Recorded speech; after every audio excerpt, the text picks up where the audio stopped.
welcome to Bible school this week. And this week's science lesson is related to water because Jesus met the woman at the well. And what we're going to be doing today is called chromatography, which literally means to draw with color. Okay. One of the things that I found most amazing about this story is that neither one of them should have been talking to the other. Jesus, as a Jewish man, shouldn't have been talking to any Samaritans if he did what everybody else did. They ignored each other. And the Samaritan woman, as a woman, was not supposed to talk to men outside of her family, but they had a great conversation. And so they were a lot more alike than they knew. So here's the way the chromatography is going to work. You're going to take the coffee filter that you got, and if you look at it, there's a natural fold in the coffee filter. Along that fold, you're going to draw a circle with a pencil. Okay, so you have a circle along the fold, and then you're going to fold your coffee filter in half one way, so it makes a half circle, and then you're going to fold it the opposite way so you make a quarter circle. And you may have done this before in school where you fold things into quarters. Okay, so it looks like a quarter circle. Then you're going to unfold it, and you're going to fold it the opposite way along those same folds so that you get a nice thick crease. So you're going to fold it halfway and then halfway again. Now once you've got this quarter circle, you're going to take your clear plastic cup and you're going to put it in there, and you want to look to see where the pencil line is. It's pretty far up, so I know that I'm going to eventually fill water with this below, about halfway below that. So for me, it's about 1 thumb deep is how thick I'm going to put the water in when I get there. Okay, so on your filter paper, you're going to want to put it on another piece of paper because these markers have a tendency to bleed through. You don't want to ruin what's underneath it. And on the circle, on the pencil mark, you want to put a dot like they were the even numbers of a clock. So I'm going to, and it doesn't matter what colors you try because you're going to see what happens to the colors when you do it. So I'm going to put one at 12 and another dot at 2, another dot at about 4. Let me show you what the first 3 dots will look like. So it'll look kind of like that. And then I'm going to work my way around. And then to do something different, my last dot, I'm going to use a different kind of marker because it'll show us something differently about the chromatography. Okay.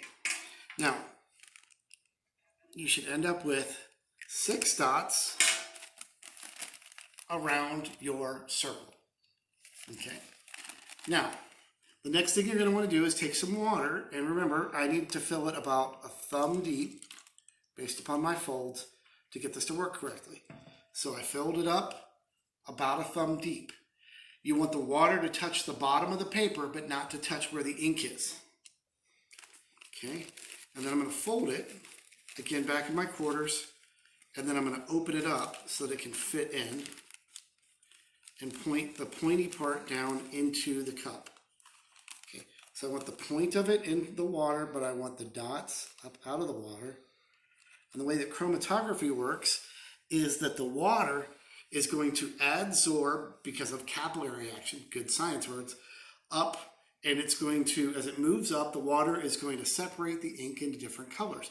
And what we may discover is that the black ink might be made up of a couple different inks, and that the different inks will separate out at different speeds. And in fact, every brand of ink separates out a little bit differently.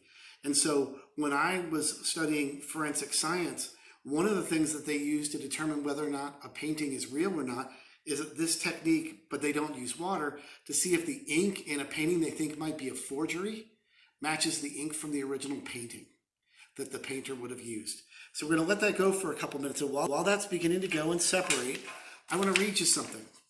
Okay, this is called the human family, and it reminds us about how we are alike and different.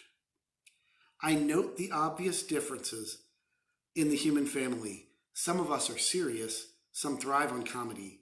Some declare their lives are lived as true profundity, and others claim they really live the real reality. The variety of our skin tones can confuse, bemuse delight. Brown and pink and beige and purple, tan and blue and white. I've sailed upon the seven seas and stopped in every land. I've seen the wonders of the world, not yet one common man. I know 10,000 women called Jane and Mary Jane, but I've not seen any two who really were the same.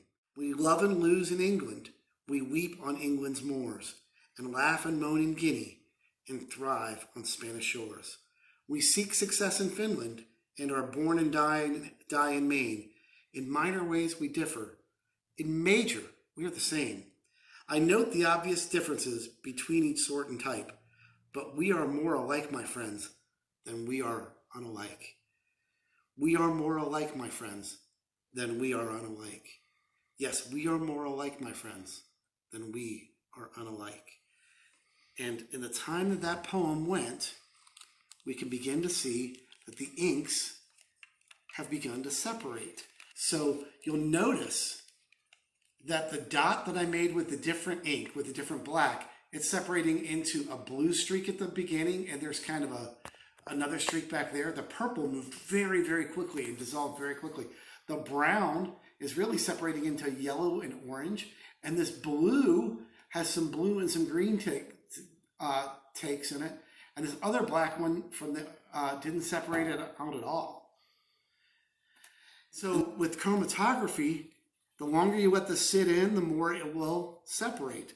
Now, the other thing you can do is you can take another filter, and just to see how they work, you can kind of make a heart shape and maybe take a different one and overlap it to see what happens when the inks interact with the water. So you can make any kind of a pattern, and you can put it into the water the same way, and it will wick up, and what you'll see is you'll see what happens when they interact. And again, all this is to remind us that although Jesus and the woman were very different, they were able to communicate, and although we seem very different, we are more alike, my friends, than we are unlike.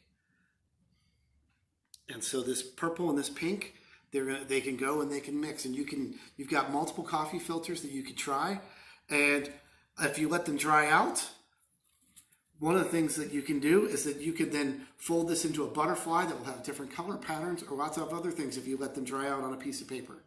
So I hope you have a great fun with this chromatography, because what you see is you can see how all the different colors interact. Have a great week.